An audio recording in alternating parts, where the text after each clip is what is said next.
mereka masih belum mendapatkan kemenangan, Rebellion benar-benar harus mempersiapkan yang lebih nanti di leg yang kedua menurutku. Coba melampaui batas ya. Dan gak usah ada Angela di game ini lagi kata Adi. Tapi udah ini stop Angela. 3 kali first pick buat Onyx ya berarti. Oh, lebih tepat. Posisinya sebenarnya home-nya di Rebellion, berarti Rebellion yang pilih ya? Ya, ini lebih tepatnya karena Rebellion kalah di game yang kedua, mereka juga yang memilih second pick berarti. Ya. Oke. Berarti ini Fredrin harusnya bisa diambil lagi sama Onyx ya. Bisa jadi nih, atau jangan-jangan di respect, tapi mahalnya lepas Matilda dong. Dan bedanya sekarang, Baratsnya nggak di-ban, jadi jatuhnya juga nggak akan masalah kalau seandainya Fredrin ditukarkan dengan Barats. Karena Vincent, beberapa kali kita lihat loh, dia berhadapan dengan Barats masih sangat-sangat on point retribution-nya. Bahkan terakhir kali ditendang sama Brusco. Satu lawan 4, retribution-nya masih di tangan Vincent. Itu efek resilience juga kan, yang bikin kayak sadarnya lebih cepat dari stun. Iya, efek knock up airborne ini resilience. Wah, Fredrin sebenarnya jadi respect. sebenarnya. Tapi efek stun-nya, efek stun dari cownya kan, bukan efek knock up airborne-nya. Efek Bener, stun-nya. efek stunnya. Karena beda ya, knock up airborne tetap knock up airborne. Bener, knock Walaupun up, ada resilience, itu nyebelin. knock up freeze, stun itu beda. Stun beda, iya. Rata-rata beda semua. Dan Matilda yang terlepas, ini tadi sempat ada skenario juga nih, dimana akhirnya Fredrin ditutup dan mahalnya lepas Matilda, tapi ternyata memang mereka udah planning juga kayaknya. Wah, mahal kita ya. Wah. Kalau kita lihat dari Matilda Airlines yang ini bisa membuka potensi permainan Barats, apakah Baratsnya akan didinai? Sehingga nanti Rebellion akan bermain dengan Barats plus 1 yang masih terbuka bisa Cloud untuk Moai. Ya ini Barat sih harus diambil sih. Bahaya. Dino terbang sih. Kalau nantinya, pusing. kalau nantinya Vexana dan juga Barats masih di tangan dari Onyx, ini draft 60%-nya terlalu kuat dari Onyx. Trio mid-nya kan. Trio mid-nya jangan sampai dilepaskan begitu aja. Vexana Baratsnya minimal ambil 1. Oke, dan Pakito Cloud. Langsung. Mereka tetap mainin hero nyaman sepertinya, Be. Jangan bilang tiba-tiba malah Suns yang akan nanti membawakan dari Luoyi-nya. Untuk mematahkan bagaimana setup yang bisa dibawakan dengan menggunakan Cloud dan Pakito seperti yang dibawakan oleh Rebellion di game yang pertama. Tapi sepertinya kalau Onyx nggak seperti itu. Onyx lebih kuat ketika mereka mempersiapkan line up dari mereka sendiri. Barats Vexana akan menjadi pick yang sangat-sangat menarik dan sangat kuat juga ketika kita berbicara soal bagaimana Cloud dan Pakito yang bisa ke lini belakang. Oke, atau mungkin jangan-jangan mid-nya ditaruh di bawah, jadi masih ada slot ban yang akan terbuang untuk Vexana. Jadiin follow up kayak Ward mungkin bisa aja. Boleh. Novaria Arot. Oke, Barats sih nggak diambil. Baratsnya nggak diambil. Tapi jujur gue ngeliat tadi Kairi pakai Barats ya, Be. Kayak kurang nyaman gitu loh dari gerakannya, dari detonanya. Entah kenapa di game 1 tuh kayak lumayan berantakan. Atau jangan-jangan karena memang dia terkejut aja gara-gara Luoyi last pick tadi. Kaget ya. Jadi kayak mau Barat sekalipun ya nggak bakal nyaman ketika bermain dalam keadaan loose condition. Plus itu loose conditionnya tank jungle, bukan assassin jungle loh. Iya. Jadi beda banget. Cover susah banget ya, nggak bisa kontrol dari laning. Namun pick ketiga nih untuk teman-teman dari Rebellion. Mid lane ya kah? Karena udah ada match up-nya nih. Atau dia langsung ngamanin ke posisi jungle-nya? Karena kalau bicara tentang adanya cheese pick ya. Hanzo juga kan satu pegangan banget nih buat Rebellion. Setuju. Walaupun masih agak berat ya. Tapi Luoyi di pick di atas ternyata mereka nggak mau kalau Cloud dan Pakitonya akan kesulitan ketika tiba-tiba di ganking dengan menggunakan diversion. Tapi kali ini udah ada solusinya Novaria nih. ya. Novaria yang bisa membukakan map dari teman-teman Onyx dan itu tidak akan sedikit mengejutkan tentunya ketika nanti connect pada Luoyi dari Swilo. Ini bisa menjadi solusi dari map yang nantinya tidak terkendali sama sekali, bisa benar-benar terdeteksi semuanya. Di match yang pertama, map dari Rebellion gak ada yang detect. Itu dia, hati-hati juga nih sama Arrot. Jadi kalau misalkan nanti salah-salah dikit untuk teleportationnya, ditebas ya. Langsung final slash kena semua itu masalahnya kan. Soalnya memang rata-rata juga bahkan combo dari Luoyi ini memang seringnya Arlot. Karena ya Arlot juga bisa ganggalin kombonya, itu yang harus diperhatikan. Ya dan kombinasi dari dispersion rotationnya itu kan akan menimbulkan efek stun. Ketika Yin bersatu dengan Yang, otomatis itu akan ada efek stun, efek pull up. Yang nantinya menimbulkan kembali Arlot biar dia bisa vengeance berkali-kali juga. Sama kayak combo mungkin kalau kita lihat Akai Arlot atau Akai Popheus. Jadi pemicu pasifnya selalu ada di sana gara-gara Luoyi menimbulkan efek stun. Oke. Tapi dengan Akai yang ditutup, gue rasa ini memang diarahin suruh pakai Barat sih kayaknya. Kayaknya ya bisa dipancing sama Rebellion nih, kasih dia Baratnya udah disiapin lagi nih metode buat lawan Barat. Atau mau didinai karena mereka pick 4 kan. Tapi mereka harus antisipasi sama assassinnya Kairi itu gak sih? Atau jangan-jangan malah mau dihabisin. Iya kan? Fredrin di ban, Baxia di ban, Akai di ban. Kalau Barrage-nya diambil sama Rebellion di ban bahkan, berarti kita bisa saja melihat Link Hanzo muncul. Assassin kan? Assassin play yang mungkin sudah lama tidak muncul ke permukaan Land of Dawn, atau jangan-jangan Dairoth. Karena terakhir kali Kairi masih membawakan Dairoth di area jungle. Atau kayak fighter-fighter kayak Alpha. Pakito jungle-in gimana? Pakito jungle kayaknya build tank sih rata-rata juga. Atau Masya jungle. Iya, Pakito. Masya bisa jadi surprise sih. Tapi kalau gue ngeliat Masya sebenarnya ya balik lagi ya. Cuma bisa pukul di awal, jungle-nya kadang dilasit-lasitin loh. Makanya lebih gampang buat dirusuhin, tapi kalau scalingnya berhasil, modal Heptasis dan Blade of Despair aku udah coba, itu 2 kali tabrak Marksman hilang. Makanya Marksman manapun. Itu sakit banget memang damage. Itu Thunderclap yang paling aneh yang kalau bisa kita bilang untuk di patch kali ini. Ini benar-benar paling aneh. Tapi pick ke-7 untuk Martis 0%. Apakah ini akan pecah telur di pick yang ke-7 dari Vincent? Menarik sih, Martis ini memang tipikal yang nggak terlalu ngapa-ngapa juga kalau ditabrak seandainya misalkan sama Matilda gitu kan. Dirusuhin jungle-nya dia nggak terlalu masalah juga, masih tetap bisa farming. Tapi jawabannya ini loh yang bikin ku penasaran, Assassin kah? Kairi? Lancelot, Hayabusa mungkin yang lagi di buff juga. Atau Guinevere back to basic. Ya walaupun udah hampir terlupakan ya. Hampir terlupakan ya. Hanya karena satu nerf aja loh dari Spatial Migration. Ini mana cashnya berkurang dan itu dia. Guinevere karena ada Arlott dan Brody. Wow. Solid pick banget dari Onyx. Mereka sekalinya nggak dapetin Fredrin, sekalinya nggak dapetin Akai, Baxia dan juga Barrage. Kembali ke basic. Guinevere ya, menarik banget. Dan dia pakai marksman yang galak loh. Yang escape-nya memang gak terlalu bagus karena udah ada Matilda juga yang diambil kan. Jadi ini Brody-nya bisa dipakai buat poking damage dan itu ngeri banget. Dan jatuhnya kalau butuh hero cover, Minotaur-nya juga di-ban. Jadi opsi untuk membawakan hero-hero yang mau ofensif tersisa di Kaja. Atau jangan-jangan emang dipaksa pick aja. Karena emang stratnya udah mempersiapkan seperti ini. Atau ya Grok. Grok oke. Ya. Immune juga gak bisa dipanis sama Arlott, lumayan banget. Tapi ini Arlott berarti XP kan? Atau Ruby. Oh iya, Ruby juga masih terbuka. Cancellation berarti. Cancellation buat Arlott. Untuk jadi stopper. Tapi aja. Divine Judgment untuk bisa menghentikan dominasi dari Boots. Dengan pick seperti ini tentunya kita bisa melihat agak ada sedikit stopper yang mematikan dan harus dipunish. Kalau nggak dipunish, Divine Judgment-nya akan sangat-sangat wasted. Dan bedanya, ini Cloud bukan Kari. Iya kan? Beda seperti di game yang pertama kombonya. Gak bisa ngeburst cepat dan jangan lupakan Matilda. Matilda ini sering di-ban menurutku bukan tanpa alasan. Tapi counter tipe-tipe pick off juga bedanya. Kalau Angela itu mungkin global presence dan cooldown-nya lebih lama. Tapi kalau Matilda dia punya cooldown yang cepat untuk nge-save siapapun nanti yang di pick off. Kadang kalau hero yang kebanyakan di-ban terus akhirnya dipakai, itu kadang impact-nya juga jadi 50-50 gitu, gak yang selalu solid bisa dapetin win gitu. Benar. Walaupun Matilda menurut gue ya tipikal yang standar hampir semua romer pun bisa, cuman akan jadi sedikit beda doang. Oke. Dan kita akan melihat seperti apa eksekusi dari kedua belah tim. Karena perlu diingat ini adalah match point. Mampukah sang banteng biru mendapatkan rapor hijaunya di match yang pertama ini di game yang ketiga. Dan sebelum itu, FPL Arena mana suaranya? Masih semangat, keren. Padahal belum maghrib ya. Betul, ya ini justru abis-abisan nih sekarang Ul. Karena udah match point kan. Habis ini mulai lagi nanti abis maghrib udah buka juga. Dan seperti biasa, Matilda style. Ini pasti nemenin jungle musuh di awal. Baik banget ya Kiboy emang.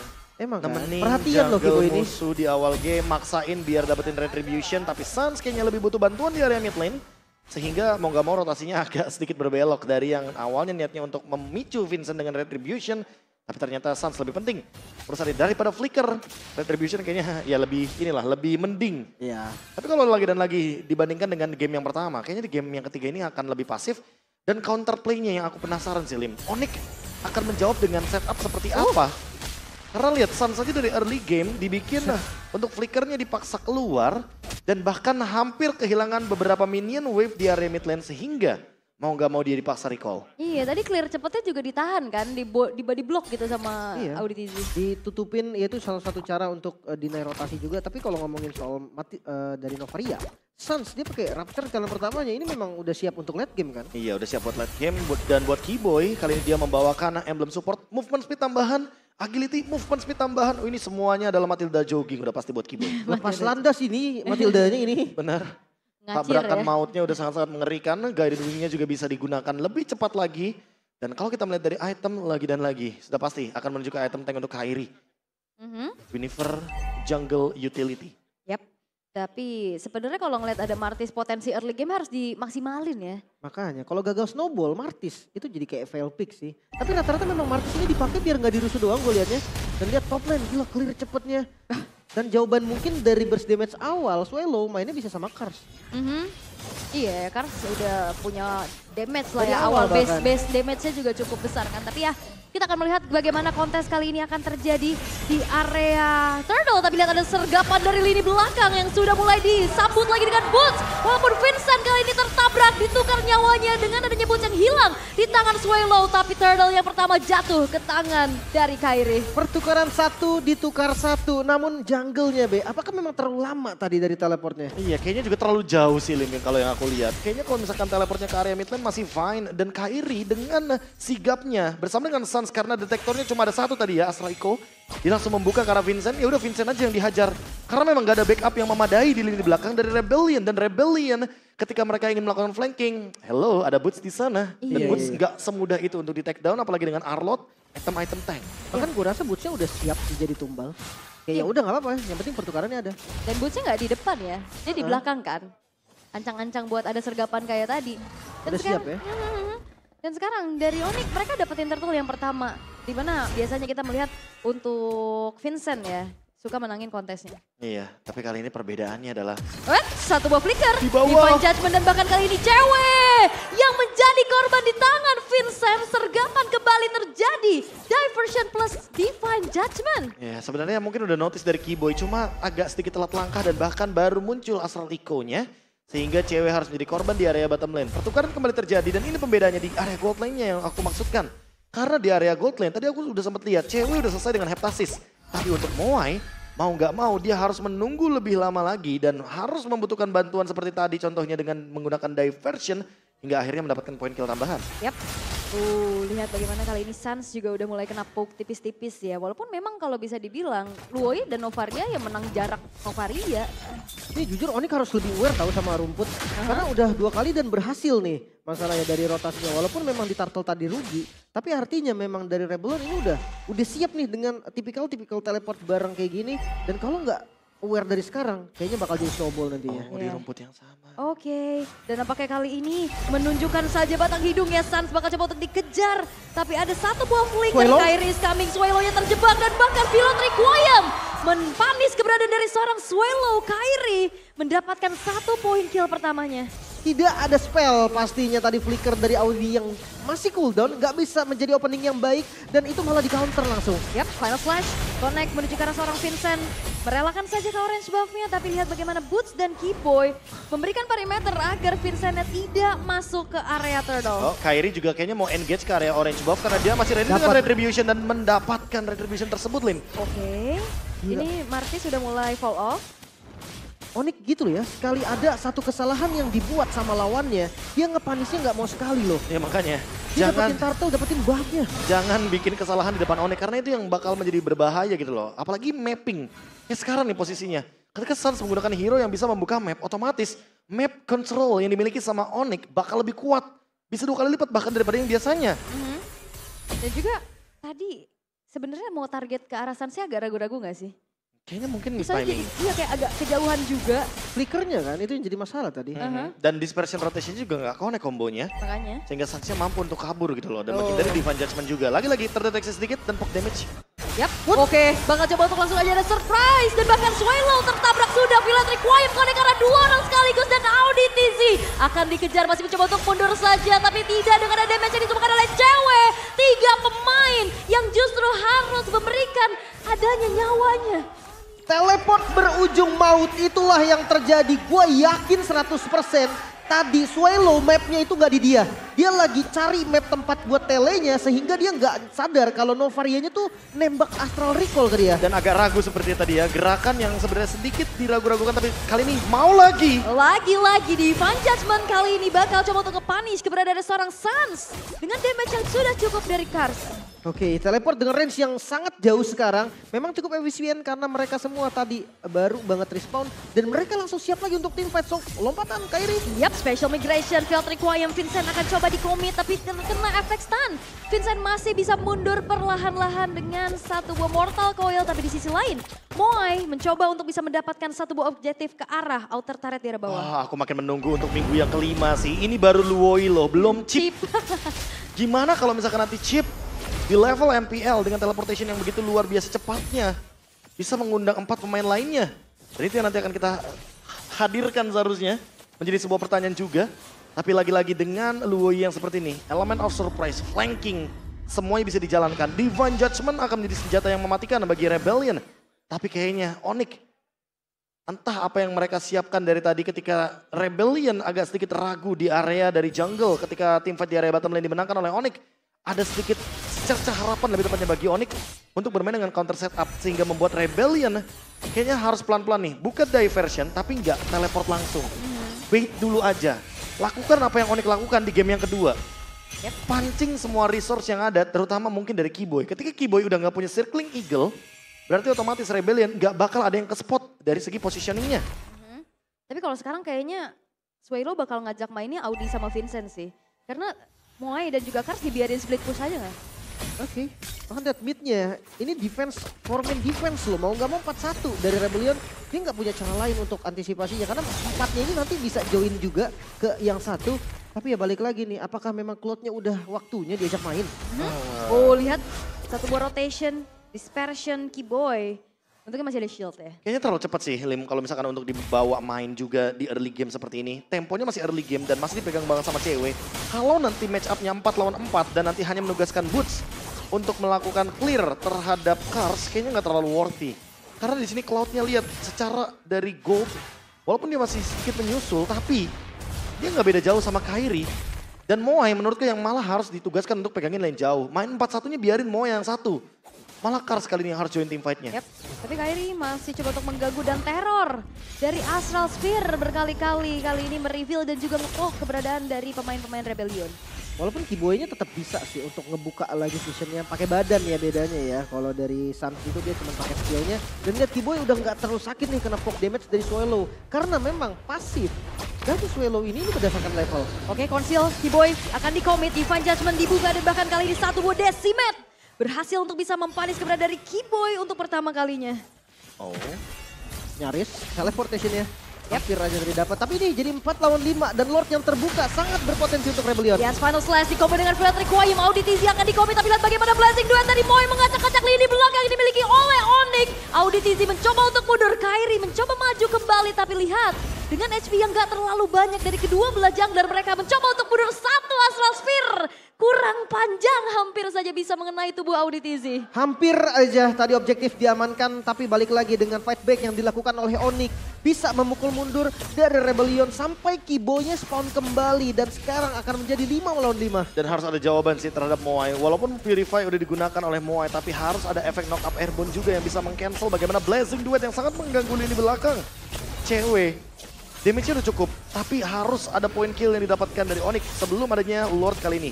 Atau mereka mau maksa sebelum adanya diversion di sana. Yap, dan kali ini Vincent. Reset. Sepertinya awareness dari Onyx udah mulai terasa ya. Karena mereka nggak ngelihat siapapun di area mid lane. Iya, ini bahaya ya kan, bisa ada dari mana aja dan masih coba untuk patroli cari keberadaan pemain-pemain dari Rebellion. Dan Kars yang kali ini terdeteksi Circling Eagle hanya coba untuk melakukan adanya sedikit aja poking terhadap Kars. Oke, Vision sudah mereka dapatkan, Vincent juga sudah ada di posisi dan bakal jadi battle retribution sepertinya Vision yang kembali terbuka. Yap, Astral Echo sudah di pop up dan kali ini ada satu buah dispersion dan juga diversion dari belakang Field Requiem, tapi Kars yang tertangkap sudah killing spree diamankan oleh seorang Kairi, tapi Blazing Duet final slash menggagalkan hal tersebut, tapi Vincent mencoba untuk maju dan Vincent yang tumbang dan satu retribution dari Kairi berhasil untuk bisa mendapatkan Lord milik dari Onyx dan bahkan 3 pemain Rebellion menuju ke arah 4 karena Swallow dengan satu Astral Sphere dari Sans. Serangan jarak jauh membuat 4 pemain dari Rebellion pun berhasil untuk dihilangkan. Cukup berbahaya kali ini, objektif dipegang oleh Onyx. Lord yang pertama memang dengan keunggulan gold yang belum terlalu banyak, tapi Lord ini sangat-sangat mungkin untuk mendobrak pertahanan banteng. Wow, bahkan Kalau dilihat dari segi itemnya aja ya, ini ada sedikit pembeda juga dari antara Roamer banding Roamer. Auditizi mungkin untuk utility tapi untuk damage-nya ada di Keyboy. Sehingga siapapun yang akan terkena Circling Eagle jangan harap dia menerima damage yang sedikit. Udah pasti poke damage-nya akan lebih banyak lagi via Soul Bloom. Dan tentu dengan heal dari Flask of Diasis itu yang membuat Onyx berani untuk melakukan teamfight jangka panjang. Dan satu pemain yang tidak tersentuh sama sekali, Calvin Winata. Di lini belakang dia sangat safe, Flicker masih ready. Sementara perbedaannya untuk sekarang Audi mau nggak mau harus menangkap satu pemain dari Onyx. Oke, Lord masih coba untuk defense terlebih dahulu perlahan-lahan. Satu buah base turret dari bottom lane. Dan Astral Echo juga sudah mulai mereveal keberadaan pemain-pemain dari Rebellion plus hitbox yang makin besar. Vincent menerima satu third part memory from cewek yang berhasil untuk bisa mempanis keberadaan dari Vincent untuk keempat kalinya. Tapi lihat, ada satu pergerakan dari Kars di arah top lane. Base turret akan menjadi korban, tapi lihat Bayona Auditizi tertabrak juga, tapi blessing duet dari Boy menjatuhkan cewek dan bahkan satu buah split push. Kali ini di depan mata Rebellion mampukah membuka rapor hijaunya karena sedikit lagi base tersisa. Kars masih menjadi Rebellion berhasil untuk membuka kesempatan kemenangan pertama atas Sang Raja Langit.